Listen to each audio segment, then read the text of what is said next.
Welcome everybody to episode 9 of Edmonds Racing TV. Happy Easter. It is Easter weekend's upon us. My children certainly really excited. Obviously everyone's in lockdown and in isolation, but there's still plenty of time to hide Easter eggs and go on Easter egg hunts. So it should be a lot of fun. Hopefully the guys, we can tip you into a few winners this week. Guys, how are you all? Toby, had a good week, mate? Yeah, good, Bruce. It's been a good week. First week of regional racing was different. It's a little boring, I admit, but at least we're racing. We've got a job to go to and all that sort of stuff. So it's great for the owners to be able to get to keep the horses running and the stable ticking over, keeping all our staff active and in work, which is good. So it's been good.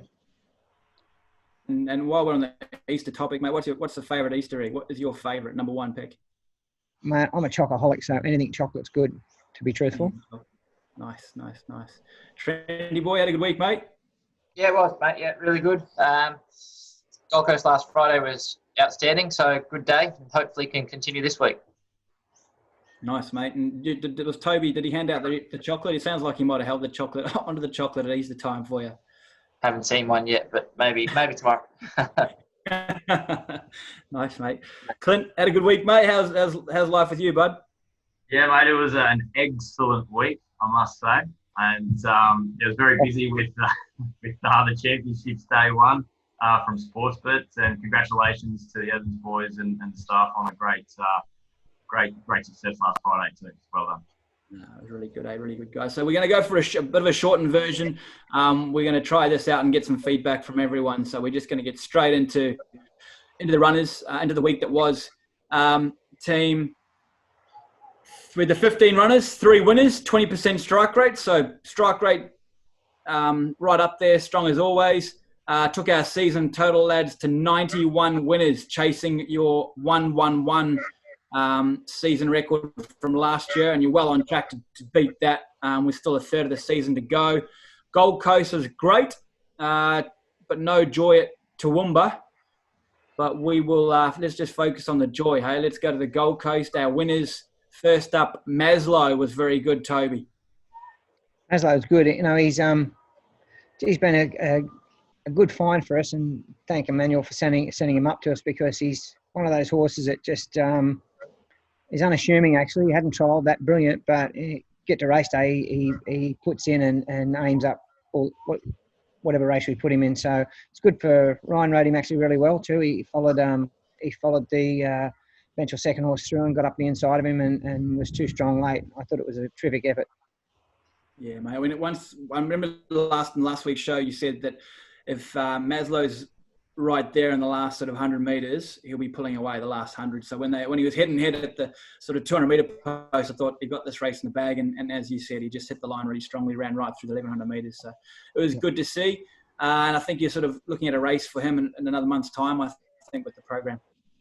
Yeah, well, best kept in these races spaced. That guy, he's just such an honest racehorse, and we don't need to be rushing him week in, week out. Just find the right race for him, and whatever he runs in, whatever we put him in, he's always very competitive. So he's got a good future. Yeah, super honest. And we went back to back for Emmanuel Bloodstock with Zack Attack winning the very next race, same conditions. Trent?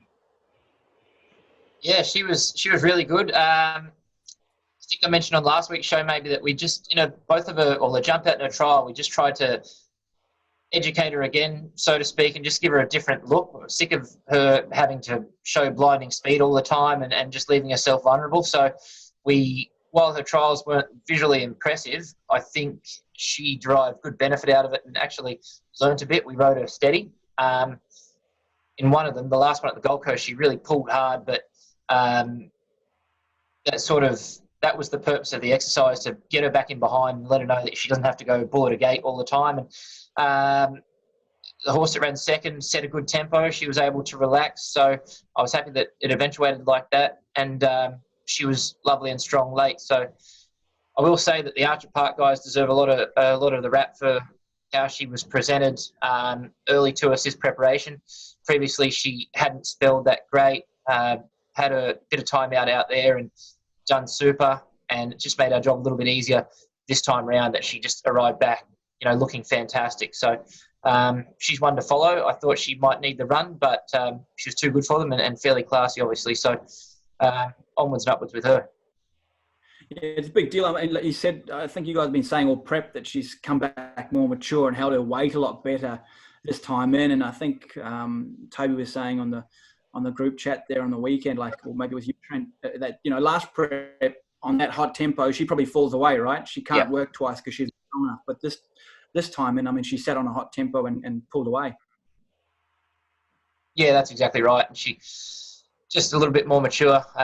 Just noticed when she come back in, she was a little bit taller, a lot broader, and just coping with the work a lot better. So it's good to see that if, really good strong tempo and some better races eventuates, that she's not a one-trick pony and she can just take a sit behind them and be effective late. It's great.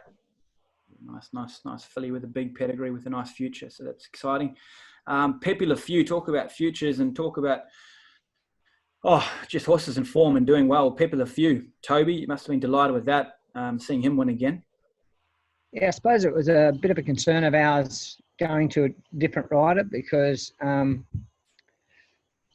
Stewart had got him to go super twice, and he's that type of rider, as you know. He's aggressive and takes a chance, and it was good that Matt McGilvray did exactly the same and was able to get that same performance out of him. So credit to them. And the horse is going super. Heads towards the Tamworth Cup, a race like the Tamworth Cup now. So we're going to have to change riders again, unfortunately, because you can only have those riders that race in that zone in northern New South Wales. So I think Ben Looker probably goes on there at this stage. But it'll be a nice race. And Tamworth Cup's worth 140, 160 grand or something. And we won it a few years ago with Plucky Girl. So it'd be good to go down there and with a horse really informed to, fits that profile of the track too. It's a similar track to the Gold Coast. You can lead and win there, and it should be very competitive. Yeah, nice. I thought halfway up the straight when Matty McGilvray was looking left and looking left shoulder and right shoulder, I thought he must have been watching the show because he just put on a show here. He put them away, and he obviously ran very well for Matty, so good to see. Yeah. Great team. A few beaten runners. Do you want to just give us a quick synopsis on each of these from the Gold Coast? Pareto, Trent. Yeah, it was good. She was really good, rode her steady, and she attacked the line beautifully. So look out for her next start to probably 1,200, just ridden a little bit steady again. And you'd have to think that she'd be pretty competitive next out. Yeah, nice 2-year-old. And Purnell, Toby, same race? Disappointing. Wasn't what we were looking for. Where he's got a lot of ability, that horse, and probably was just a bit coldy and fresh on the day. Got outside horses, want to run away from him, and all the rest of it. So just not the right result for a deer colt like that. But we take him home and do a bit more work with him, and he'll come. He'll be better for the experience naturally, but blinkers on, up in journey a bit on the speed control, and hopefully he'll bounce back, or not bounce back, but show us what he can do. Nice. All right. Applause. Trent, you'll be happy with that, given your comments pre-race?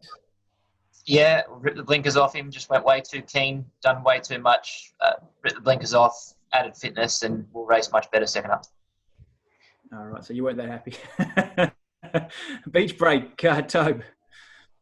Yeah, through a long prep, as you know, we tried to stretch out the 1800, probably didn't quite run it. She's still good enough, but we're giving her a break now, and she's done a good enough job for this prep, so she can have a nice little break and come back a strengthened, filly or mare in the spring and into the summer. I'm going to go against him there. Michael Carl told me after the race that she'll run 2000 or 22 on her ear, so. She didn't quite run it on in this prep anyway, so he possibly could be right. I'm wrong. Yeah, give her another shot next time in. All righty. Trenty, since you're being so smart, mate, great missile. Best bit of the week. Yeah, look, he was rock hard fit. Back to 1200 possibly was his undoing. He might have just been a little bit dour for it. Disappointing result. The horse still raced well, but just got rolled. Vanderpur came out of the Usmanov race on Aquas Jewel Day here, obviously improved the stack and got out and got momentum and got going on us, and race was all over. Yeah, did you like just watching the race? I mean, do you feel he had every chance, or do you think there was elements of the run he got that just didn't have him there? Look, probably not. I would have liked to have seen him sort of probably get out into the clear and just use a bit of momentum, knowing that he was back to 1200 and rock hard fit, and that never eventuated. It was sort of messy for the first half of the straight. He got clear, but the bird had flown type of thing. Yeah, no, good as gold. I also think if you look at his previous or the 3 runs he's had for us, he led and won. He raced outside horses when he ran second at Doomben with Robbie Fradon. He raced outside horses in the goal market where he was a bit stiff. So I'd suggest he might be better horse outside horses, and you might just have to ride him a little bit more ugly than pretty. And that's what he got. He got a pretty ride on last Friday. Horse in and around him, and then as Trent mentioned, that the winner eventually got going really quickly, and that put us on, put us flat, give us a flat-footed sort of thing, and I just think he'll be better outside horses next time. Yeah, nice. He's bloody in great form anyway. He's running super well and super consistently. Trent, you and Toby had a bit of a bet on the next race, and you ran second and third, mate. Great Keppel. What are your thoughts on him? They were both super, those horses. I think Great Keppel might have been ridden just a touch too close. He was a bit keen, sort of mid stages, and they were going. Well, they broke the world record the first half mile, so it was amazing to see that winner keep running. I was going to mention that. I was going to say, he got a sports bet would have hurt too. I tell you what, he got smashed in the market, that horse. Yeah, that's the old hashtag. They knew. But anyway. Yeah, so look, Great Keppel was just a bit keen. I think maybe just ridden a bit more conservative, and he can hit the line harder. And the other guy, Indian Dreamer, was outstanding. 20 lengths off him at the top of the straight, and to run second like that. Obviously, I had Great Keppel over Indian Dreamer, but it's good to see that he's showing the ability that we know he's got. He went huge even in defeat, so he's certainly one to follow. Yeah, for sure. Toby, you're being delighted there, mate. People obviously listening to you, mate. 13s into 5s, I think it was. Indian Dreamer. Look, so look, that didn't surprise me, and I know both those horses ran great. So Great Keppel's, he's very close to winning. Indian Dreamer's an up-and-coming 3-year-old that hasn't, the penny hasn't really dropped with him yet. He didn't travel at all in the run, and the hot speed allowed him to get home and finish his race off. But once the penny drops with him, maybe we tinker with some blinkers or something shortly. I think that's more than likely going to happen. But he's a horse of the future. I see him as a nice miler, maybe 2,000 metres. But certainly with his pedigree, sepoy out of that family, and big striding thing, he'd love a big open track, Sunny Coast, Eagle Farm, Ramwick even would be good for him. So, but once he becomes seasoned, he'll be one of our better horses, I feel. Watch going forward, that's for sure. For the Lucky Clover team, Toowoomba guys, no joy there. Let's rock through these pretty quick. Comfortably Numb and Valletta Knight, the same race, Trent. Valletta Knight, blinkers off next start. Just done too much. Tempo slacking, and his racecraft. Which there was a lack of. He'll improve, blinkers off. Comfortably Numb, he got hammered by Valletta Knight in running, so that was unfortunate. It forced him 4 wide, and Ryan basically sat on him for the last 500 metres of the race. Forget both of them. Forget both, alrighty. Filters, Toby? Filters, bit the same, it's... she's a bit one pace. She needs to go out to 2,000 and where she perform better maybe. I struggle with the Toowoomba. Well, our horses struggle at Toowoomba, so it's a little hard for us to give a definitive answer as to why they didn't run well there. But we'll take 5 or 10 horses there. One out of those horses run well. So let's get her onto back onto maybe a home track, Ipswich or somewhere where she can perform and see how she goes there. But certainly on a journey. What are you saying about the Toowoomba track, Toe? Was there anything particular about that track? No, there's nothing wrong with the track. I think it's more a horses for courses type thing. Like our horses race great at the Gold Coast, and the Toowoomba horses race great up there. Our horses historically haven't gone that well there, so And I'm not canning the joint or anything like that. I think it's just one of those things. You know, I think you have to take horses there that actually handle it and like it. She has won there too, by the way, but that was a maiden in a really bad race. So once you're up in grade a little bit, it finds them out. Yeah, understood. All right. And group think was better, Trent? Yeah, much better. Prime for third up. We'll keep him to a mile and he'll be competitive next out for sure. Lovely. All right. And vertical, Toby had excuses? Yeah, got galloped on pretty badly, so he might be due for a break anyway, which won't hurt him. He's done a pretty good job this prep. All right, yeah, got pretty badly galloped on. I saw that photo. So, but R&R and bring him back. That'll be great. All right, guys. Well, thank you for that. Let's hook into the future, having a look forward now to try and steer some hunters into some winners around the Gold Coast on Thursday. Remembering that we have Easter, we have Gold Coast Thursday. But let's touch on Winter Bride firstly at Randwick. Draws haven't come out yet, but she runs in the Sapphire there, Trent. Who rides number one and number two? What barrier would you like to see a draw? Glenn Schofield rides. And I've just been looking at the weather. So if she gets a softer track, we haven't had her on a proper soft track for a while. And I think she's absolutely dynamic on a soft track. So praying for a little bit of rain. Barrier, anywhere first half of the field so she can just be locked away, get cover, go to sleep, and then let rip. Goes there off a similar sort of prep to this time last year where she won first up down there and ran blinding time. She's going super. Can't fault her. It's a stiff race, but they'll know she's there, especially if the track's a little bit soft. Yep, beautiful. All right.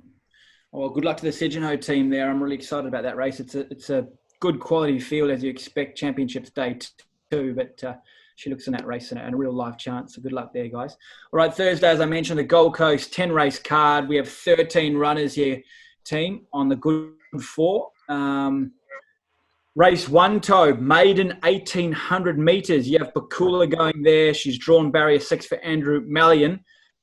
She's having her third ever start. Has shown staying potential. Looks an open race. Third up, 1,800 metres.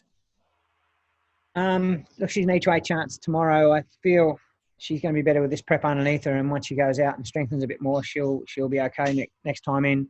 So I just suggest she'd be an each way chance tomorrow. She gets a long way out of the ground. Can't go early.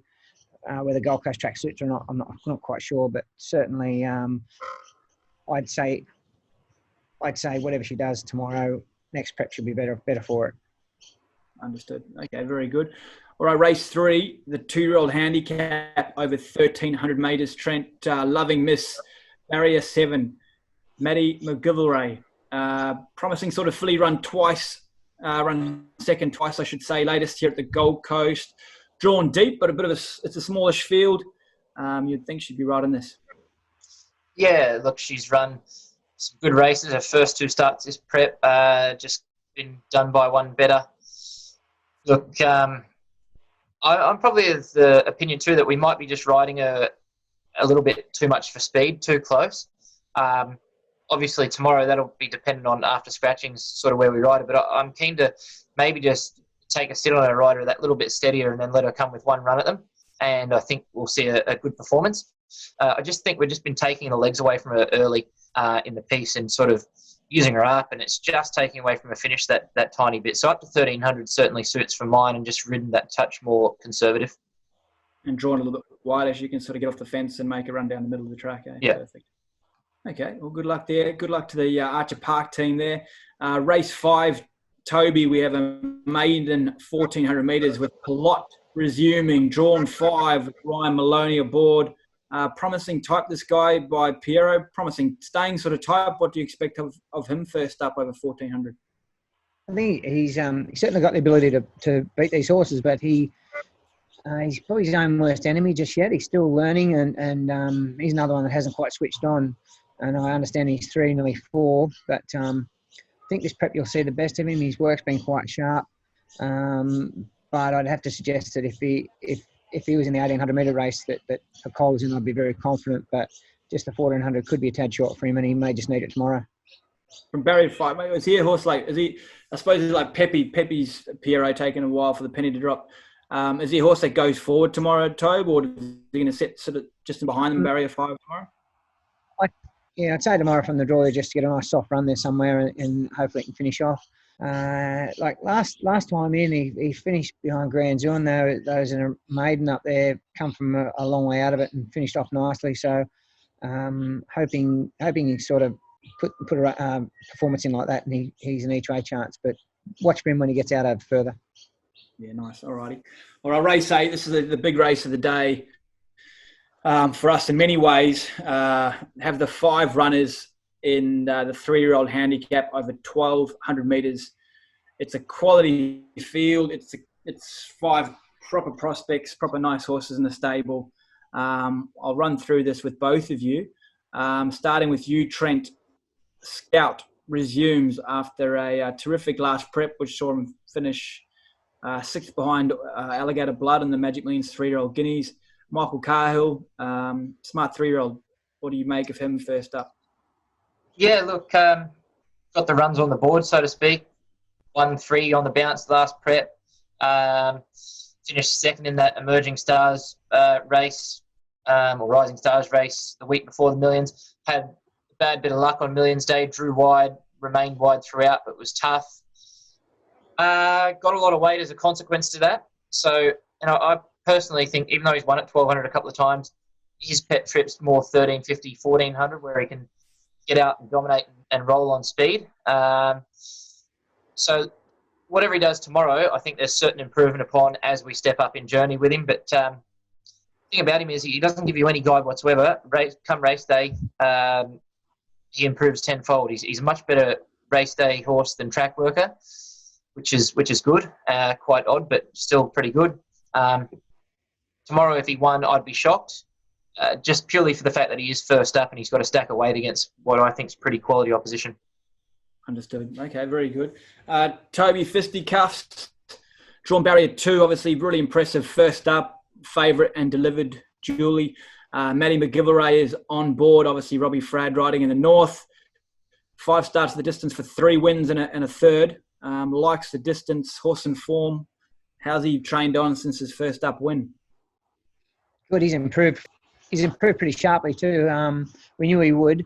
So the draw tomorrow is key, I feel. He's going to get a nice run just behind the speed, and he's going to be strong in the straight. I think whatever beats him will win. So out of our 5, he's the one that's probably the fittest and is going to get the economical run. So I'd have to suggest he's probably looks to be our best one at this stage. Okay, very good. Nice to know. Another one smart one resuming, Trent Baroda, barrier 6, Ryan Maloney. She's won her last 3 in a row before her latest break. Really promising filly by Epaulet for the on-track team. Yeah, she's full of class, this filly. She's highly promising. Form lines around her from the last few wins have been outstanding. 2 starts ago, beat home In Gear, who came out and smashed him at Eagle Farm. Post that, beat home Star of Michelin, who then came out and won a mile race on a Saturday at Eagle Farm. So the form around her is huge. Work has been rock solid, and she may need the run at the 1,200, I think. Same type of thing as with Scout. Her pet journey is probably 1,350, 1,400. But look, she's drawn soft in 6. She probably follows Scout across, ends up outside lead. And they'll know she's there. It's just a matter of whether or not she's fit enough, being first up off that freshen up, at the 1,200. I think maybe when she gets to 13 and 14, we'll see her really come into her own. But super classy filly, so can't dismiss her. Understood. Okay, very good. Toby, first runner for Yulong is Mayotzi, a 3-year-old filly by Helmet. She's drawn 7. Jag Guthman Chester on board. First run for the stable. What's she been doing track work? Has she shown much for you at home?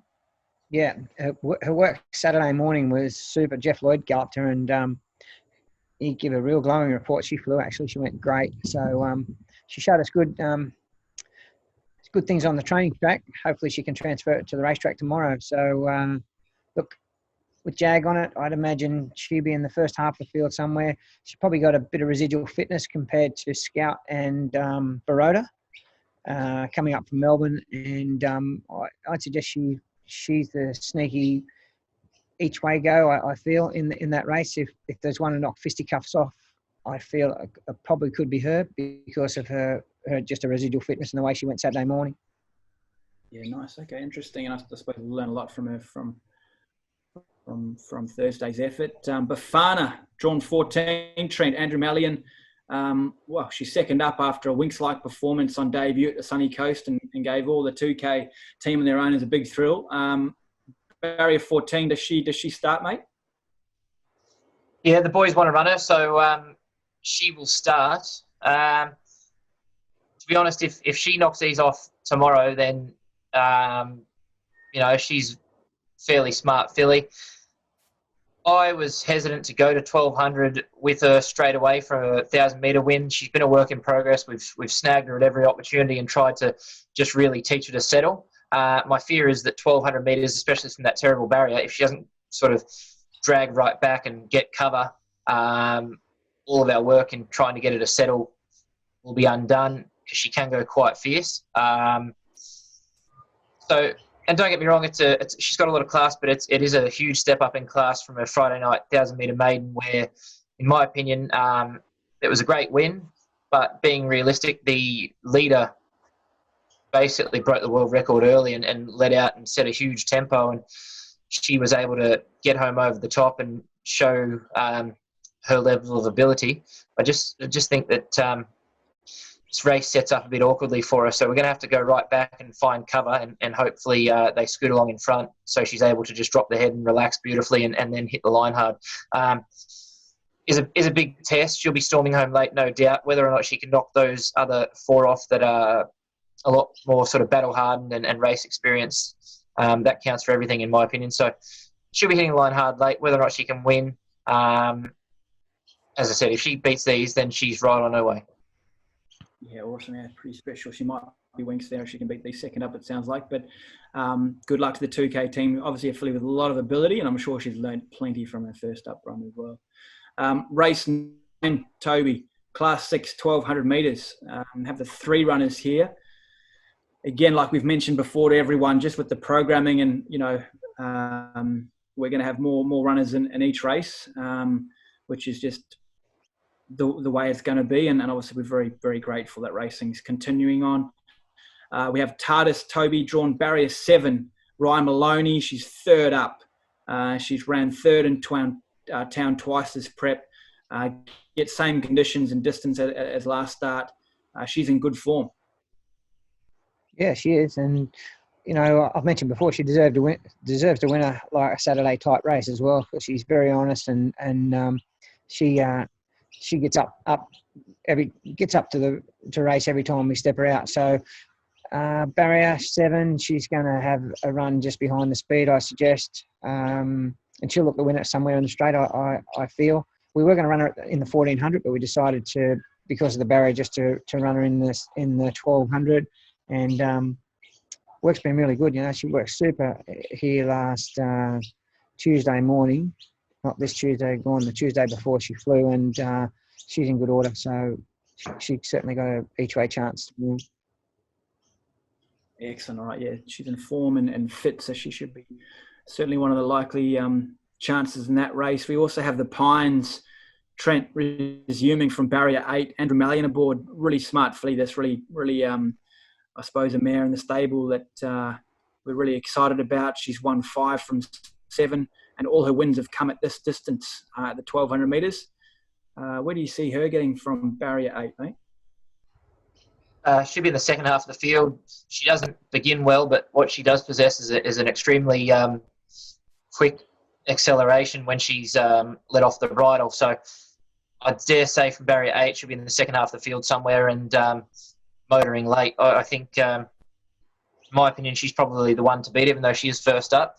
Took her for a jump out at Bow Desert last week, and she was in a heat with Winter Bride and a couple of other Sharpies, and she finished right up Winter Bride's backside. So, to my eye, that was super, and she's going really well. So, she gets even luck, she'll be really storming home late.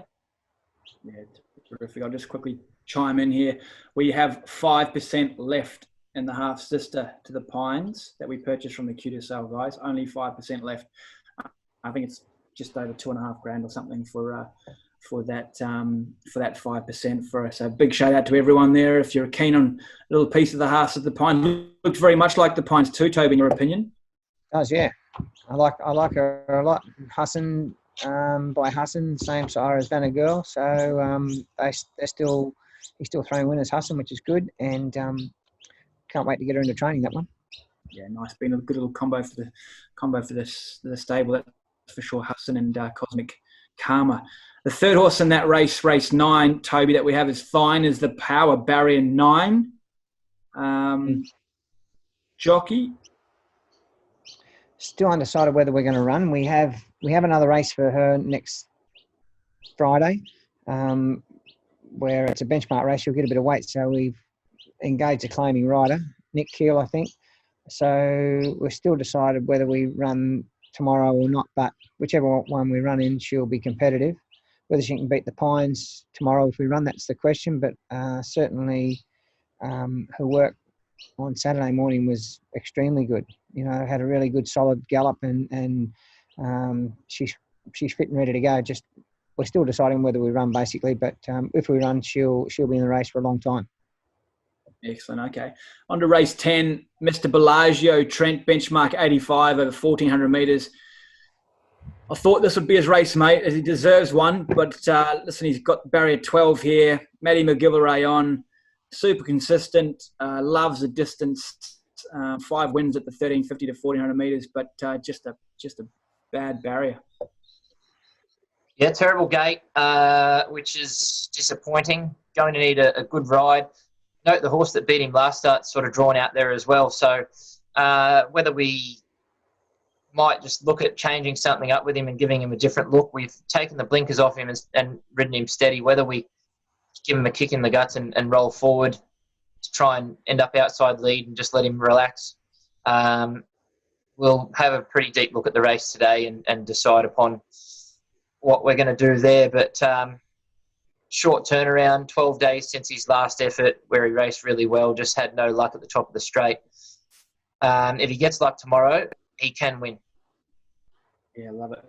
Yeah, just touching on that. So you guys have your own form analyst who assesses the horse's chances and speed maps and that kind of thing to give you a really good assessment of a horse's chances in a race and whether you run or not. I heard Toby say before about wasting runs. You don't like to do that, and obviously your strike rate's 20%, which is as good as anyone in the country. So does that play a big part in your pre-race analysis? Yeah, for sure.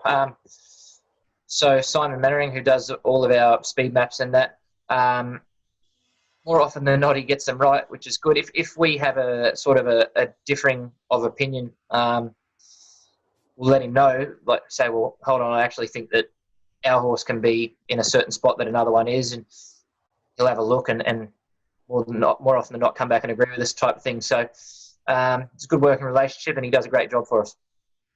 Yeah, no, very good. All right.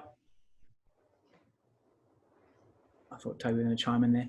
All right. Yeah, he gives us a couple of options actually. Sorry. So as Trent said, if he'll map them out and give us those options where if we decided we want to go forward on one that's drawn a bit awkward, where he'll let us know. No, you're going to be right out of your comfort zone by doing that. So we might be best riding it a bit quieter. A lot of people get the same maps, but having those options where we can fit them into different spots in the map is really good and works well. I love it. Okay, so you can say to him, what if we ride it forward? What if we ride it back? And look at variation of speed maps. That's interesting. So how much juice we're going to use if we want to go forward, and he said no, you're going to be going 4+ or 4 minors or whatever it is, and he said you'll use too much. So anyway, that's one of our things in the back box we use for our form. So it's really, really handy. No, it really is, yeah. And the strike rate says it all, I suppose. All right, I'm going to hand over to Mr. Clinton Shipsy to finish off the show, and you guys to give everyone your best bets for the Sportsbet charity tipping competition. Good luck. Thanks, Bruce. It's the Sportsbet tipping for charity time again this week, guys. So Toby, we'll start with you. This is the fourth tip since we started, and you're 1 from 3. Currently sitting at $300 for your charity of choice, which was Braveheart. So who will be your top selection for this week, Toby? Selection this week is going to be Loving Miss and the 2-year-old. Doing a little awkwardly, but I agree with Trent that we're probably just riding her a tad forward, riding her more to the profile of the track. I think if we go across, she's going to be strong late. She was strong the other day. I thought Anthony Allen elected to get up the inside of the eventual winner. If you come to the outside, I think he makes it very interesting, and she's looking for the 1300. So she's my best bet of the day, and for the Arch Park guys. Brilliant. All right, so we're putting $100 on the nose for Loving Miss, and I believe that is race 3, number 5. In fact, it was Trent's best bet a few weeks back when she got second at the Gold Coast. So Trent, mate, obviously it's the 4th tip since we started for you, and you're yet to break your maiden, but you've had a second with 2/3, mate. So hopefully this week you might get the chocky. So who's your top tip? I'm going to go the Pines. Classy mare. Nice, the Pines. So that was race 9, I believe. Race 9, yep, number 12 at the Gold Coast. So the Pines for Trent. Well, good luck to both you boys. Anything else to add for anyone for the weekend? That's done, I think. That's us. That's it. Beautiful. Yep. All right, well, stay safe. Happy Easter to everybody. And as always, remember to gamble responsibly. Happy Easter, guys.